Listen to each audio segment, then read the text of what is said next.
Nothing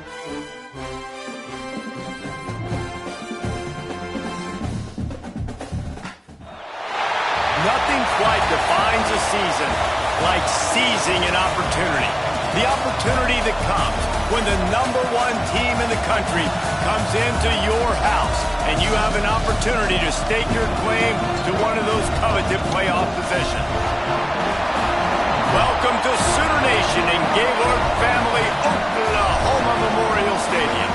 As we'll see a playoff team from last year, the Texas A&M Aggies, taking on the 14th ranked team in the land, the Oklahoma Sooners. For EA Sports College Football, Reese Davis with you alongside David Pollack and Jesse Palmer. And guys, can't wait to get this one started.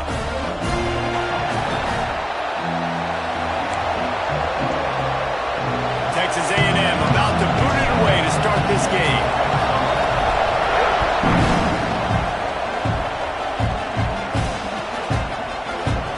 And it'll be a touchback. The ball will come out to the 25-yard line.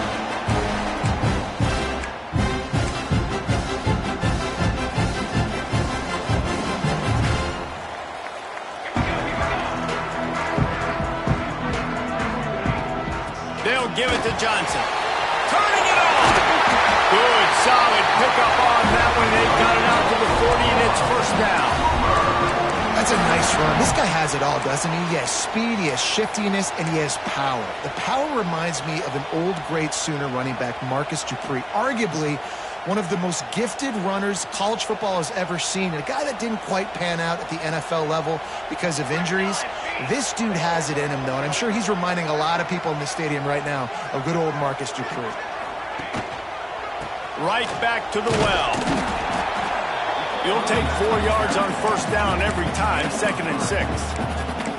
And that's a really nice play. It's impressive. When it's first down and the defense thinks you might be running the football, you still can line up. You can get some movement at the point of attack and find a little crease for your running back. After the productive first down play, it's 2nd and 6. The offense changing the play.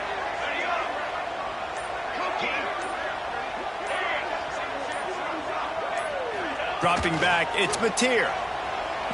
Unloads to the right. He's got an open man. And a big gain there. He's knocked down immediately at the 45. And the Sooners come to the line with a new set of downs.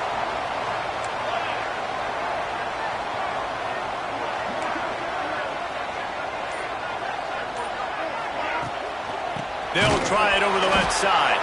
That is a big win for this defense as they were right there as soon as he got the ball.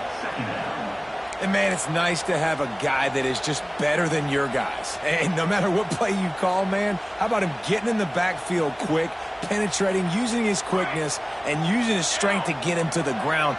That is a baller. Wants to go up top. Throws to the wideout. Complete to the right. Sprinting all the way. He'll take it to the house, but there is a flag on the field. Getting ready for the extra point after the first score of the game. And he's got the extra point, and it's 7-0 to start this one. They put together a 5-play, 75-yard drive. And they finished it with an explosive play in the passing game, scoring from 47 yards out.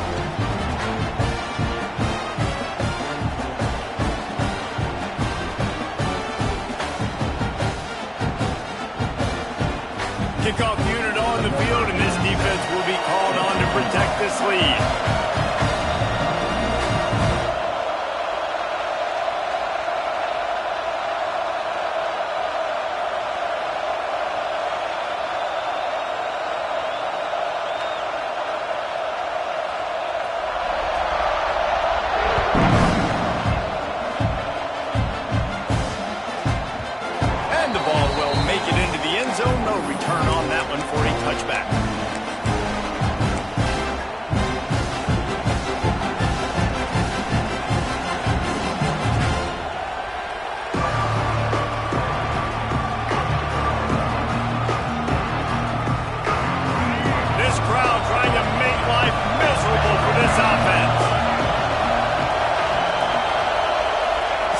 the field. It's Reed. Moving away from pressure. At the 35, he's loose. All the way out to the 43-yard line before he's pushed out of bounds, and this offense is on the move. I just love this guy's instincts, right? When things aren't open right away, he never panics. He just understands the situation where he is on the field, and he's so confident in his own natural ability that he has the ability to run, go get the first down, keep this drive rolling. Open the drive with a chunk play out past the 40, and they are in business on first down. Pressure coming. And he was hit just as he was releasing the pass, and it falls to the ground incomplete. This is the kind of game, a top 25 matchup in the early season that you look for when you're trying to build your resume. Yeah, these are so fun because as a player you kind of get bored if you don't get challenged, but when you got an early season challenge like this, all the adrenaline, all the juice, you're ready to rock and roll. I love this. We've had this game circled for a long time because we learn a lot in these types of games. What are these teams about? Which conferences are better? You're going to get a lot of answers today. Guys, let's take a minute here and talk about Texas A&M. Not sure if you guys saw this, but they had a big-time four-star running back give a verbal commitment last week. What's his transition going to be like, David? First of all, everybody saw it. It's all over social media, right? The excitement of landing a guy of that caliber. And just, that creates excitement in the whole recruiting class in this next cycle.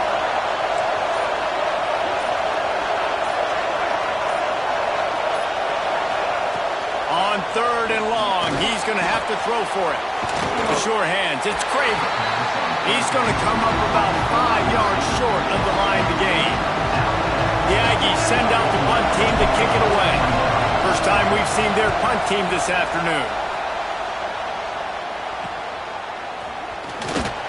He'll get it out to about the 20-yard line, and that's where they'll mark him down.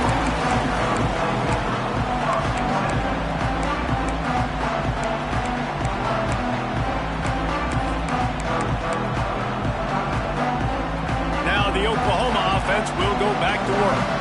Already a solid start to this one. Now back to work with this 7-0 lead.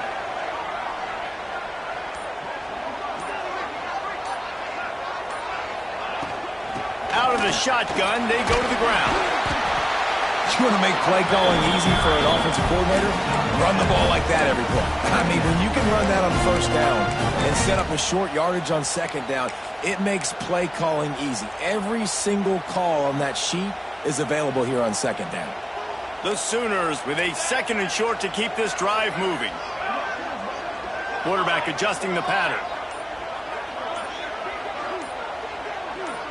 To throw, it's Mateer. Looking down the middle. Got him downfield. And they finally get him down, but not before. He's got him set up for business at the 49-yard line. Well, he's able to make it easy after that catch, and I think his speed is something that just scares DBs to death. And you think about great Oklahoma receivers recently, guys like CeeDee Lamb, Sterling Shepard, Hollywood Brown. DBs gave them so much cushion because they were afraid they were going to get run by, and I think that's how defenses treat this guy too. With his speed and his playmaking ability, he scares you to death, and that cushion helps him out tremendously. Pulls and fires it complete to the right.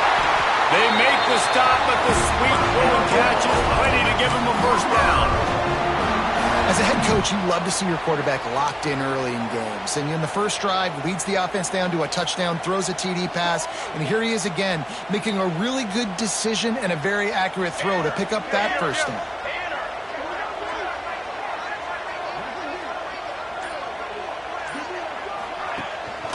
The handoff to Johnson.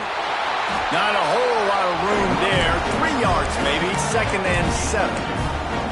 That's a really good job by the defense, wrapping them up, getting them on the ground. Take away that run game. Make them one-dimensional, put them in passing situations. Really good job by the defense.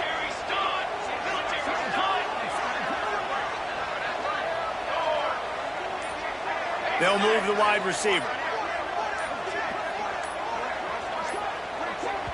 They'll immediately call timeout. Timeout, Oklahoma. Backed up now. Here's 2nd and long.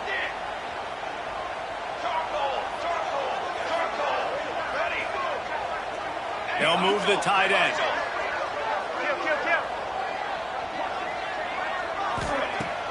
They'll run play action. Makes the grab. It's Coleman. And he goes down after making the grab. Picks up a few, but still short of the first down. If you're trying to throw these curl routes against zone coverage, you got to have great timing. Nice job there by the quarterback, understanding where he wanted to go with it, but also the conviction. Did you see the arm talent on that throw?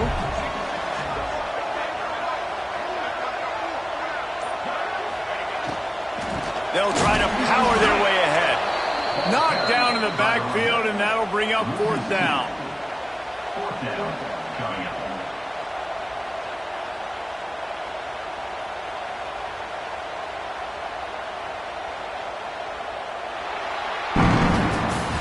At the end of the period, Oklahoma has the lead. We put one in the books. Let's have a look at our game summary. Now to see if these guys can get back in the game in the second quarter.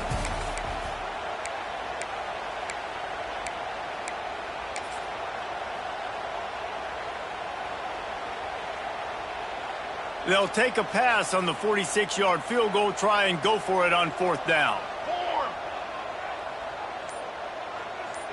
Tight end now in motion. He'll try to throw and pick up the first down. Big tight end makes the grab. First down, still on his feet. Touchdown, Oklahoma! Nice catch and good work afterwards to get it into the end zone. And that's what I think makes this tight end so dynamic. He's so dangerous once he has the ball in his hands. There's so many tight ends out there that are just possession guys. They usually go down right after they catch the ball.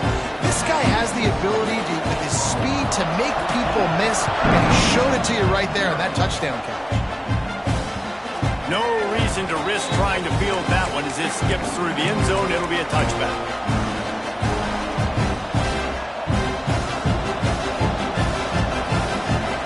The Texas A&M offense is back on the field. This is when the pressure can ramp up a little bit on an offense, David, when they start feeling the heat to answer a score. And I think being down 14, you can kind of feel that way. But, dude, if you put a good drive together, this is a 7-point game. So, Palmer, no need to panic.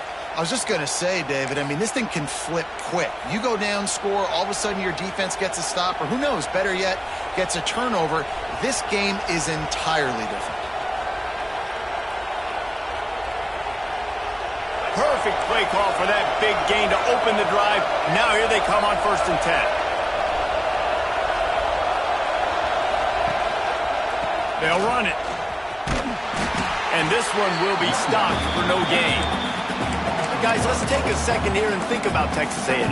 Big moment in recruiting last week. 4-star defensive back gives a verbal commitment. David, what's his adjustment going to be like? Obviously, the adjustment of speed is a big deal, but that's why you go get a 4-star guy like this. I mean, he's got speed. He plays so many DBs at one time. This is a position I feel like you can transition to college really well. The expectations for him are going to be high.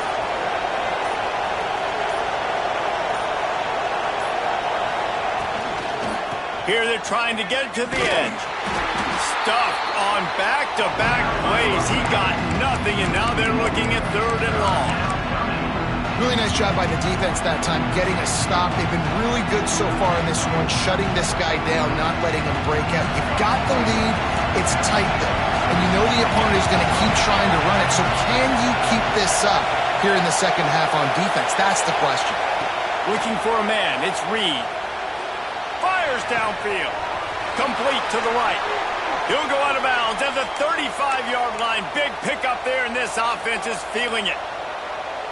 When you're a playmaker like this guy is, your coaches are going to dial up plays intended for you, especially on 3rd down. That's what you saw in that last play. There was no question where the quarterback was going with that football. All week long, they decided on the biggest downs of this game, we're going to target our best player, and we're going to make sure that he gets looks. It doesn't matter what the coverage is, and you saw it right there on that play. And he's brought down after a nice game. Well, it wasn't a great start for this quarterback, but on this drive, he seems to be turning the corner. He just looks like he's playing in a different rhythm. He's seeing the field better. It's almost as if the game is starting to slow down for him. And I think on that last completion, it was a good example of it. Rides the back on the option to give. The big fella in the middle, man. Those defensive tackles, they go such a long way in deciding and really stopping the other team's run game. Just forcing contact with those guards and those centers, owning the line of scrimmage, and getting running backs on the ground.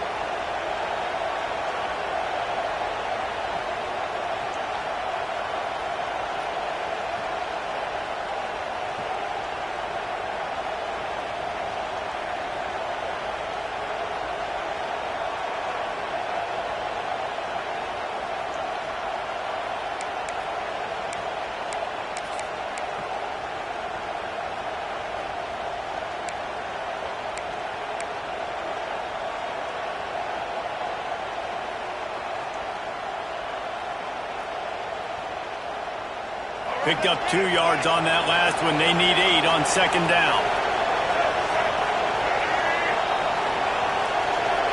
Looking downfield, it's Reed. Good timing on the quick out. Good throw and catch. Takes it down to the 5 as the offense tries to cash in. Yeah, a great job by the QB finding the running back, getting the football where he can do some damage after the catch, and most importantly, get the first down.